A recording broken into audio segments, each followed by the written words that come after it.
There's no worse feeling in the world than getting ready to play a show. You go hit that big first chord and nothing comes out. We've all been there before, and how we react to that situation will make or break the show. A couple weeks ago, I had the opportunity to play bass in a band with my friend and very talented musician, Ben Pagliaro. It was a show at camp, and I love camp, and I produced his last 2 records, and as the producer, it's your responsibility to also play bass. We had a great set planned, the kids were excited, and here's what happened next. Are you ready to rock? Let's go! This is where you change the slide, by the way. That's yeah. Woo! We came out, we were ready to start the thing. I flipped the, all of those standby switches to on, so full power on everything, and nothing was talking back to me. No sound coming out of the amplifier. I turned everything on and nothing came out, which is a terrible feeling. And this was after we sound checked like an hour before that. That's right. We sound checked an hour before that. I don't know. And I set up even before that individually. So this was over the course of a couple of hours. Everything was golden.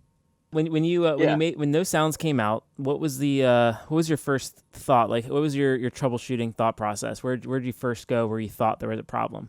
My first thought was, okay, something isn't working here. Let's see if we can isolate it and move forward.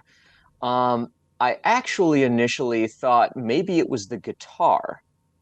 And I had a backup guitar there. I was playing a Les Paul, and I switched over to the backup, which was a Stratocaster. Nothing. And so then I thought, okay, let's try this without the pedal board. So I disconnected sort of the in and out to the board and ran the Strat directly to the amp. Once I got there, I realized, okay, something is wrong in the board, but I can do guitar to amp. Now, I would rather play the Les Paul. I'd rather play a Gibson guitar, and so I very quickly switched back over to that. I was playing a small combo amp. I needed a range of sounds, including boost, gain, whatever. But I figured, all right, if I have a 20-watt amp-ish, I can dime it all the way. It's going to be louder than we sound checked with the sound guys, but we have people running live sound for us. Fortunately. So they've got, exactly. And so they have the ability to actually catch this and bring my volume down a little bit. So I figured, okay, I can get whatever gain sounds I need using the volume knob on the guitar. I can turn it down for low, for clean, and crank it if I need to get like a lead sound or something. I tend to just sit there and jockey like the knobs on the guitar itself. And just, if you watch me in a thing like this, I will be subtly fiddling with them all night long at a show. I watched the video. I know. Yeah, exactly. So there is a big piece of me that like my playing style is reasonably well suited to on the fly, just like, all right, give me a decent guitar and amp sound, and I'll just figure out how to dial in the rest sort of on the fly. Now, we got in 3 songs, I think, and I decided to get bold. I decided, okay, first of all, if I can get a better range, like palette of sounds, that's probably better for the whole band thing. Mm-hmm. And second,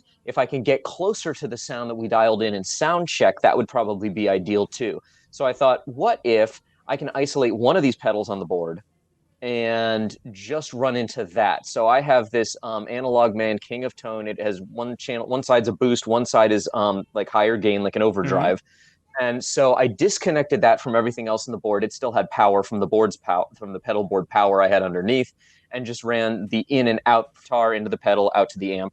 And that worked great. It's glorious. And so with that, I was pretty close to what I was trying to do for the rest of, like what I was trying to do originally with the board. You saw my pedal board. It's not horrendously complex. Yeah, it's all gain too, which is great. As you said, you just find its little flavors and characters. When I remember at one point, one of the sound guys did run over to you. What did he say to you? He wanted to know if the problem was on their end. Nice. He said, yes, it's all your fault. No, he was just like, is something going wrong with the stuff we set up?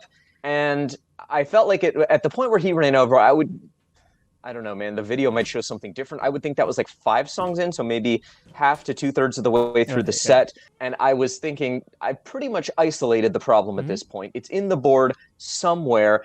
I've got not only the guitar to amp working, now I've introduced one pedal into it that worked for me. So I told him, no problem on your end. If y'all continue to watch my volume, my overall level, that would be awesome, because I knew I was probably, by the time I reintroduced that pedal in, I was probably close to the overall volume output that we had set during sound check, but I know I had messed it up in just running direct to the amp.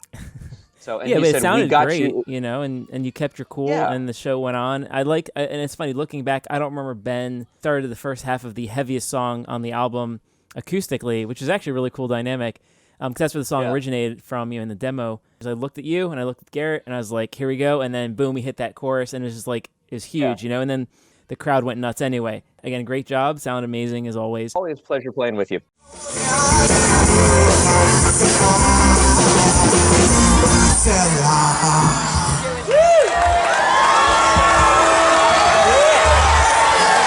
That's what that feels like. I want to thank Nick for joining me on this episode. I hope you enjoyed it, and always have a plan B. Less fiddling, more playing.